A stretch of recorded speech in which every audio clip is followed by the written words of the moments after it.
Hello दोस्तों, बहुत बहुत स्वागत, अभिनंदन एक बार फिर से RDLGS गुरु में। दोस्तों, हम यूपी स्पेशल पढ़ रहे हैं। उसका लेक्चर 7 आज शुरू करेंगे। ठीक है, आप लोग इसको शेयर करते रहिए, लोगों को बताइए। ठीक है, आप अपना काम करिए, शेयर करना है और सब्सक्राइब करना है। मेरा काम है मैं आपको बढ़िया बढ़िया कंटेंट दूँ और बेहतर से बेहतर आपकी तैयारी करवाऊँ। ठीक है, तो चलिए अपना अपना काम करते हैं दोनों। चलो शुरू करते हैं। तो प्राचीन काल में गंगा के मैदान में स्थित उत्तर प्रदेश को मध्य देश के नाम से जाना जाता था। मध्य देश यानी आज का यूपी। आठ ये मध्य 8 जो है महाजनपदों में डिवाइड था। कौन कौन से थे? कुरु पांचाल, काशी, कौशल, सूरसेन, चेदी, वत्स और मल्ल। ये 8 महाजनपद थे। अच्छा, उत्तर वैदिक संस्कृति का मुख्य केंद्र था मध्य देश। ठीक है, क्योंकि यह बिहार, बंगाल और दिल्ली के बीच में पड़ता था और बहुत उपजाऊ क्षेत्र था। गंगा यमुना का दोआब था, इसलिए बहुत इंपॉर्टेंस थी इसकी। ठीक है, चलो शुरू करते हैं, एक एक पार्ट पढ़ते हैं अभी। उत्तर प्रदेश के प्राचीन काल से संबंधित कुछ साक्ष्य देखते हैं क्या क्या है। ताम्रपाषाणी संस्कृति के बारे में पढ़ते हैं। मेरठ और सहारनपुर से ताम्रपाषाणी संस्कृति के साक्ष्य मिलते हैं। वहीं ताम्रकांत संस्कृति के साक्ष्य की बात करें तो आलमगीरपुर कहाँ है? मेरठ हिंडन नदी के किनारे पर ताम्रकांत संस्कृति। और बड़ा गांव और हुलास कहाँ है? सहारनपुर में। यहाँ से ताम्रकांत संस्कृति के साक्ष्य मिलते हैं। वहीं पुरापाषाण कालीन संस्कृति के साक्ष्य कहाँ से मिलते हैं? सोनभद्र, मिर्जापुर, प्रयागराज का बेलन घाटी और चंदौली चकिया जगह पड़ती है वहाँ से। अब बेलन घाटी देख लेते हैं। बेलन घाटी बेलन नदी घाटी में स्थित है। कहाँ पे? प्रयागराज में। वहाँ पे एक जगह पड़ती है लोहदा नाला। लोहदा नाला, यहाँ से कुछ उपकरण प्राप्त हुए हैं। किसके? पाषाण के उपकरण, पत्थर के उपकरण प्राप्त हुए हैं। और एक अस्थि निर्मित मातृ देवी की प्रतिमा, अस्थि निर्मित इंपॉर्टेंट है, अस्थि निर्मित मातृ देवी की प्रतिमा भी यहाँ से प्राप्त हुई है। चलिए अगला देखते हैं अभी। मध्य पाषाण काल के साक्ष्य क्या क्या मिले हैं उत्तर प्रदेश से। तो ये कुछ इंपॉर्टेंट है मध्य पाषाण काल संबंधित। क्या क्या है? सराय नाहर राय कहाँ पड़ता है? प्रतापगढ़ में। सराय नाहर राय प्रतापगढ़ में। मानव अस्थि पंजर मिला है वहाँ से। 14 समाधान मिले हैं। और उसमें समाधानों में जो मृतक है उसका सिर पश्चिम की ओर और पैर पूरब की ओर इस तरह से मिला है। और 8 गर्त चूल्हे मिले हैं, गड्ढे वाले चूल्हे। मैदा मैदा कहाँ है? प्रतापगढ़ में ही है। और इससे मानव अस्थि पंजर, सिल लोड़े, सिल मतलब पत्थर वगैरह होता है ना जिस पर चटनी वगैरह बनाते हैं, उस तरह का सिल सिल वगैरह मिला है। और गर्त चूल्हे भी मिले हैं। और समाधान और आवास, आवास यहाँ से मिले। समाधान प्लस आवास दोनों चीज़ यहाँ से मिली हैं। चौपानी मांडो इंपॉर्टेंट है, ये नाम नहीं सुना होगा, बहुत कम लोगों ने सुना होगा। चौपानी मांडो ये भी कहाँ है? प्रयागराज में स्थित है, मेजा नामक जगह पे। यहाँ से 2 चीज़ मिली हैं। क्या? झोंपड़ी और मिट्टी के बर्तन। झोंपड़ी प्लस मिट्टी के बर्तन। तो ये पूछेगा मध्य पाषाण कालीन चौपानी मांडो से क्या हमें मिला है? तो यह है झोंपड़ी और मिट्टी के बर्तन। या चौपानी मांडो कौन सी कब का ये स्थल है? तो यह है मध्य पाषाण कालीन स्थल। ठीक है। अच्छा, अगला है दमदमा। दमदमा से क्या मिला है? 41 समाधान, सबसे ज़्यादा आज तक सबसे ज़्यादा समाधान एक जगह से कहीं से मिले हैं तो यहीं से दमदमा से मिले हैं। यहाँ से हड्डी और सींग के निर्मित उपकरण भी मिले हैं, कुछ सामान मिले हैं हड्डी और सींग के, आभूषण मिले हैं और चूल्हे, वही गर्त चूल्हे यहाँ से भी मिले हैं। कहाँ से? दमदमा से। ठीक है, इनको एक बार देख लेना, आप 2-3 बार इसको रिवाइज करोगे ना। अच्छा, अब देखते हैं उत्तर प्रदेश में 2 राजधानी वाले नगर थे कुछ महाजनपद। कौन कौन से? मल्ल, कौशल, पांचाल, है ना। और भी थे, कुरु भी थे, जैसे कुरु है। कुरु की राजधानी 2 थी, इंद्रप्रस्थ और हस्तिनापुर। अच्छा, विस्तार कहाँ था कुरु का? मेरठ से लेकर दिल्ली तक कुरु का विस्तार। ठीक है, चलो अगला। भारतीय उपमहाद्वीप में प्राचीनतम साक्ष्य वाला स्थल, मतलब नवीन खोजों के अनुसार प्राचीनतम साक्ष्य कहाँ से मिले हैं? तो देखो लहुरा देव। देखो अब चीज़ है क्या, एक क्वेश्चन आता है कि सबसे पहले के कृषि के साक्ष्य कहाँ से? प्राचीनतम कृषि के साक्ष्य यही है, लहुरा देव से मिले हैं। कब के? 8000 से 9000 ईसा पूर्व के मिले हैं। चावल के साक्ष्य यहाँ से मिले हैं। ठीक है, संत कबीर नगर में पड़ता है लहुरा देव। वहीं पूछेगा कि गेहूं के सबसे पुराने साक्ष्य कहाँ से मिले? तो ये मेहरगढ़ से मिले हैं गेहूं के।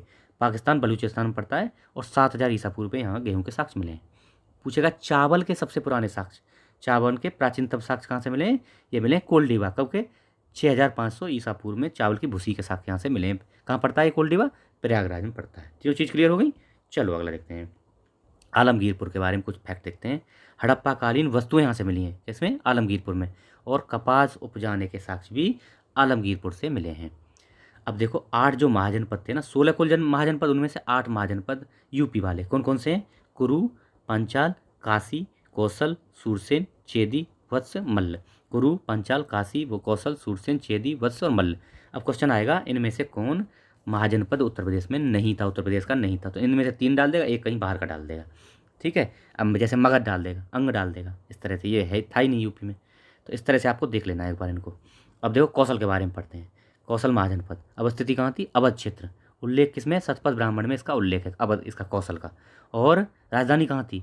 उत्तरी भाग की राजधानी साकेत थी, दक्षिणी भाग की राजधानी कहाँ थी? सहित महित कहाँ पड़ता है? श्रावस्ती में, सहित महित श्रावस्ती।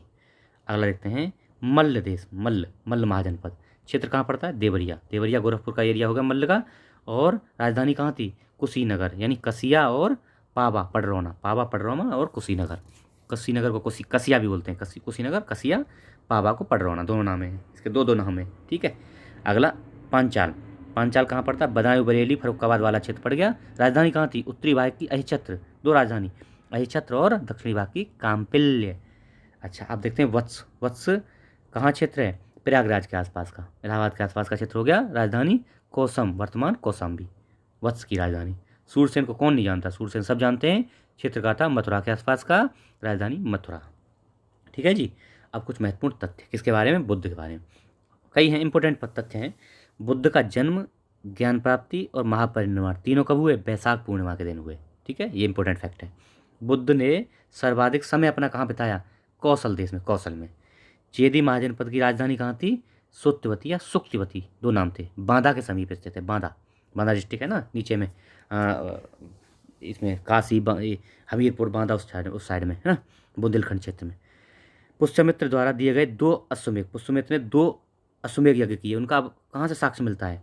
तो अयोध्या अभिलेख से उनका साक्ष्य मिलता है। अब देखो एक इंपॉर्टेंट फैक्ट है, शुंगों, कुषाणों और गुप्त शासकों के संबंध अवशेष, तीनों के, शुंगों, कुषाणों और गुप्तों के अवशेष कहाँ से मिले हैं? ये अतरंजी खेड़ा पड़ता है, कहाँ? एटा में, वहाँ से मिले हैं, ठीक है जी। अब अयोध्या के बारे में, अयोध्या का प्राचीन नाम था अयाजसा, अयाजसा, प्राचीन नाम अयाजसा।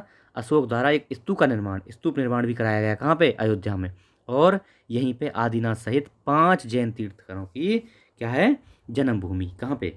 ये अयोध्या में। तो कौन कौन से हैं वो 5 जैन तीर्थकर जिनकी जन्मभूमि अयोध्या में है? तो देखो सबसे पहले हैं अनंतनाथ, 14वें तीर्थकर, फिर हैं सुमितनाथ, 5वें, और अजीतनाथ, 2 तीर्थकर, नाम देख लो एक बार बस, और ऋषभनाथ, प्रथम तीर्थकर, और भैया ये हो गए अभिनंदन नाथ, चतुर्थ तीर्थकर, ठीक है। तो इनकी जन्मस्थली है अयोध्या। अगला देखते हैं उत्तर प्रदेश में जो जैन महत्वपूर्ण तथ्य हैं ना, जैन महत्वपूर्ण स्थल हैं उनके बारे में। तो सबसे पहले है कौशाम्बी, छठे जैन तीर्थकर पदम प्रभु से संबंधित है कौशाम्बी। अगला है कांकंडी, कहाँ पड़ता है? ये देवरिया में पड़ता है कांकंडी, 9वें तीर्थकर सुविधानाथ, जिसका अन्य नाम था पुष्पदंत, उनसे संबंधित है कांकंडी। और श्रावस्ती देख लेते हैं, श्रावस्ती तृतीय तीर्थकर संभवनाथ से संबंधित है। और यहाँ एक विख्यात सोमनाथ मंदिर भी है, कहाँ? श्रावस्ती में, सोमनाथ मंदिर भी है श्रावस्ती में। देवगढ़ देख लेते हैं, जैन मूर्तियों के लिए विख्यात है और शिल्प कला हेतु भी ये विख्यात है, और देवताओं के किले के रूप में भी विख्यात है। देखो देवगढ़, जैन मूर्तियाँ, शिल्प कला और देवताओं के किले, तीनों की चीज़ के लिए देवगढ़ विख्यात है, जैन से संबंधित है ये सब।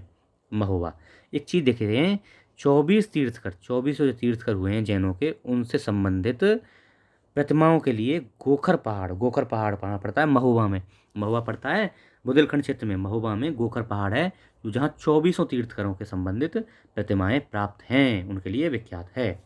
अभी देखते हैं कन्नौज, कन्नौज से महत्वपूर्ण तथ्य। कन्नौज क्या है? नाम क्या था? कान्यकुब्ज, पूर्व नाम था कान्यकुब्ज। साक्ष्य क्या है? यहाँ बस्ती के साक्ष्य मिले, पहली बस्ती होने के साक्ष्य यहीं पे मिले हैं। और भैया उत्तरी काले पॉलिशदार निर्माण काल से लेकर कुषाण काल तक की प्राप्ति यहाँ से होती है, यहाँ से? कन्नौज से। कन्नौज एक लिए और फेमस है, किस लिए? यहाँ 3 बड़े शासकों के जो है संघर्ष होता है, किसका?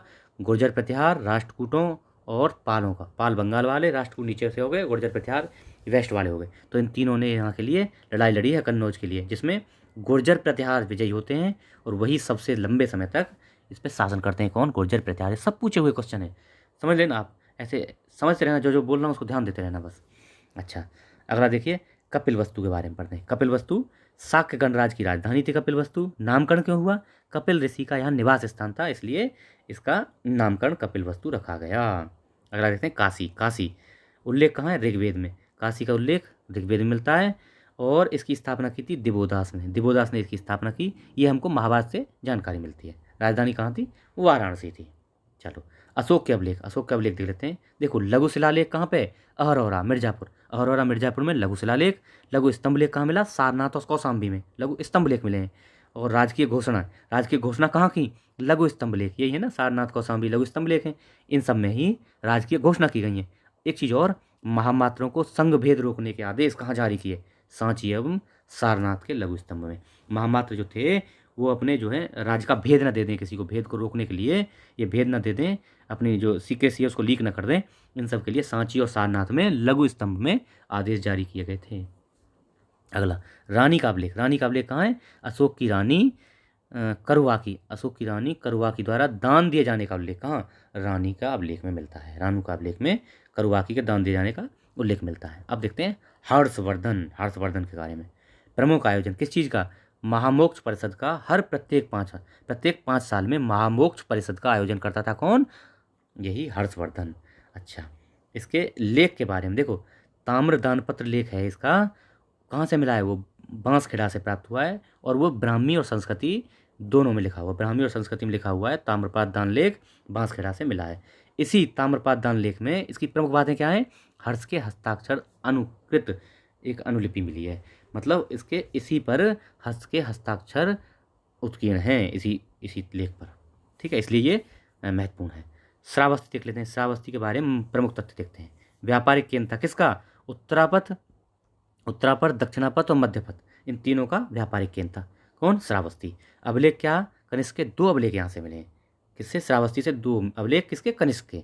विशेषता क्या है श्रावस्ती की? साहूकार था एक अनाथ पिंडक, अनाथ पिंडक नामक साहूकार ने जेतवन महाविहार कहाँ पड़ता है? श्रावस्ती में, बौद्धों को अनुदान दिया था, इसका भी इसमें विशेषता है, ये उल्लेख मिलता है। आजीवक संप्रदाय के प्रवर्तक कौन था? मक्खलीपुत्र गोसाल। मक्खलीपुत्र गोसाल आजीवक संप्रदाय के समर्थक, उसकी जन्मभूमि है श्रावस्ती। अगला देखते हैं भीतरगांव।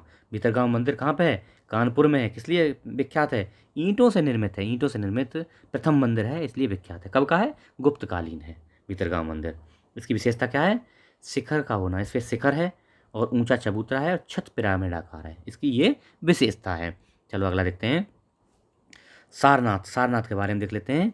पूर्व नाम क्या था? ऋषिपत्तन मृगदाव या ऋषिपत्तन मृगदाव इसका पूर्ण नाम था। विशेषता क्या है? देखो, भगवान बुद्ध का धर्मचक्र प्रवर्तन, सबसे पहला उपदेश यहीं दिया उन्होंने, सारनाथ में ही। अशोक द्वारा सिंह शीर्ष, जो हमारा राष्ट्रीय चिन्ह है ना आज, 3 4 शेर वाले, जिसमें 4 हैं, शेर 4 हैं लेकिन दिखते 3 हैं, वो यहीं पर निर्मित है। कहाँ? सारनाथ में। और हेनसांग के समय पे थेरवाद का प्रमुख केंद्र था कौन सा? सारनाथ। थेरवाद बौद्धों का प्रमुख केंद्र था हेनसांग के समय पे ये। प्रमुख स्तूप गुप्तकालीन धमेक स्तूप, गुप्तकालीन धमेक स्तूप, जिस पर फायान ने विस्तृत विवरण दिए हैं, वो भी यहीं से मिला है, धमेक स्तूप। ठीक है, तो ये हमारा आज का लेक्चर हो गया। आप लोगों को आशा है कि आप लोगों को पसंद आएगा। अगर आप चैनल पर नए हैं तो इसको पक्का सब्सक्राइब कर लीजिए, शेयर करिए, लोगों को बताइए। आपका काम शेयर करना और लाइक करना और सब्सक्राइब करना, मेरा काम आपको बेहतर कंटेंट देना, और मैं अपना काम बेहतर तरीके से और परफेक्टली कर रहा हूँ। आप बस अपना काम करिए। Okay, thank you so much.